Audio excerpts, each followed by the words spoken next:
niye yapamırsan Qubaya? Niyyətini də deyək. Ben çünkü Erdem'de işgal etmiş. Allah. Alqışlar. Mən gəldim. Ay, gəl də gəldim. Aha. Nə yaparsan? Qarabağ 1709 kim tərəfindən tabe edilmişdir? Allah, tamam. Mən gəlir. Yaxşı. Gəl, tez gəl. Tez gəl.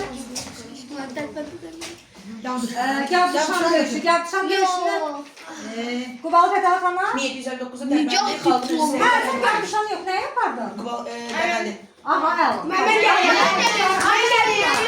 gəlirəm. Əla. Gəl Gülay. Hazırlaşır Sevinç.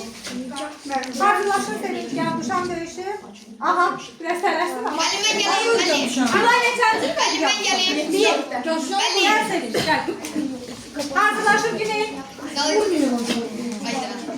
Nikah diplomatiyası yeri Əla. Yaxşı Güney gəl. İkinci rafli. Bir dəqiqə Güney, sonra da sən. Güney var. Əfşan nəslindən olan Uğur Qiyafətəxan. Əla, gəl Hüseyin. Gəl. Təbrizə bax. Tez. Şimali Azərbaycan xanlığı idi. Hansı? Quba xanı, Qubalı. Bəli, Fətəli xan. Əla, gəl. Təbriz. Tabi edilmişdi olmayan Fətəli xan tərəfindən. İkinci yargı ilə mübarizə aparmışdı. Kimmiş deyil? Zəhra gəl görün. İkinci rafli. Bəşirli Zəhra, hə. Aha, baxaq görək. Aha. Əla, süper. Alqışlar. Başlayırıq. Seçimlə suallarımız gələcək. Ona uyğun da fikir yürüdəcəksiniz. Özümüzü qəşəng alqışlayırıq. Aha, əla. İndi getdik. Birinci sıranın payına düşən sual gəlir.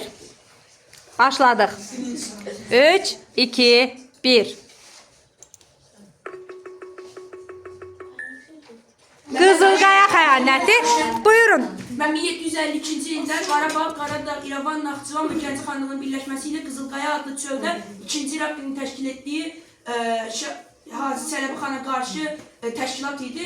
Lakin İraqın Hadisə baş verdi. bütün xanları əsir götürdü və Hacı Çələbi də gəldi xanları xilas etdi. Bu Orçalı, Şəmsəddin, Qazaq kimi əraziləri təzədən azad etdi və Cavab ölkə üzərindəki İraqın yürüşlərini geri dəf etdi. Əla, alqışlar. Süper. İkinci sıranın sualı gəlir. Görək onların bəxtinə nə düşəcək. Baxaq görək. Mirza Məhəmməd. Salyanla bağlı nə oxumuşuq? Bu il xanlıqlar mövzusunda. Çox asan. Buyurun, ikinci sıra. Yaxşı, yerdən yox. İkinci sıra. Biz deyim. 1757-ci ildə Qubaya tabi olmuşdu. Aha. Salyan. Aha, bəli. O vaxt Yaxşı, keçirik ikinci komandanın sualına. Seçin.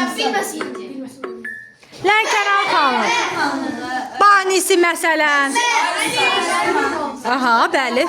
sonra ayıb biz çıxırıq da. Mirza Məhəmməd xan Bakı xanı olmuşdur. Bakı xan 1767-ci ildə Qubadan asılı oldu. Sualı gəlir. Getdik, seçim edirik. Baxaq. Xatın arxı. Buyurun. Bir dəqiqə. Hüseyin, sənin fikrinlə Beycan fikri üst-üstə düşmür deyəsən. Beyca buyur. Beyca dinən. Xatın axı 1757-ci ildə olmuşdur. Qarabağ və Həsən xan Qacar arasında olmuşdur. Qarabağ qalib gəlmişdir. Həsən xan Qacar isə uduzmuşdur. Geri çəkilmişdi. Doğrudur. Alqışlar.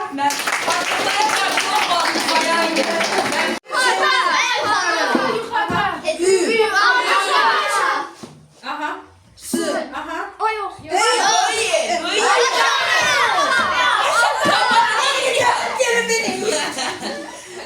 Sen orada çıxanda çaşdın da, elə şeydir.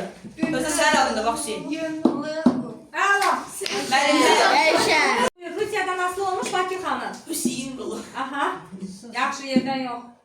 Basmadım. Yaşlı yanında. Aha. Oynasam orada ürəyim. Çatmadı. Ben geldim.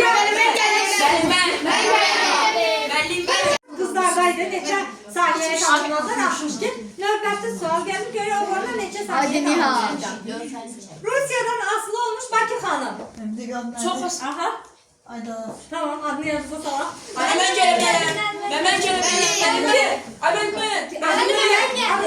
mən. Adını. Müəllimə. Yaxşı, bir dəqiqə yerdən yox. Ay mən çox bezirəm. Müəllimə gəlib də. Tamam, bir dəqiqə. Müəllimə gələ bilərəm. Başladık. 55-ci də Qacarlar nəslinin hakimiyyətə gəldiyi xanlıq. Əla, əla. Kiçik hərfləri vururuq. Kiçik hərfi vuran kimi gördün, geri qaydır. Təzə başlayacaq. Təzə. 20 saniyən var. Aha.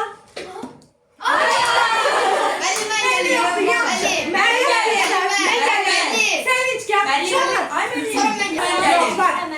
Deməli, başlayalım. Birinci işləməli 2 növbəti mərhələyə keçsin də. Sizin o işlədiyiniz keçmir axı. 3, 2, 1. Başladı, buyur. Ay mən bunu bir adam yazsa qutarsın bezdim. İlyas adı İlyas. Cəl. Ay mən bu saniyə.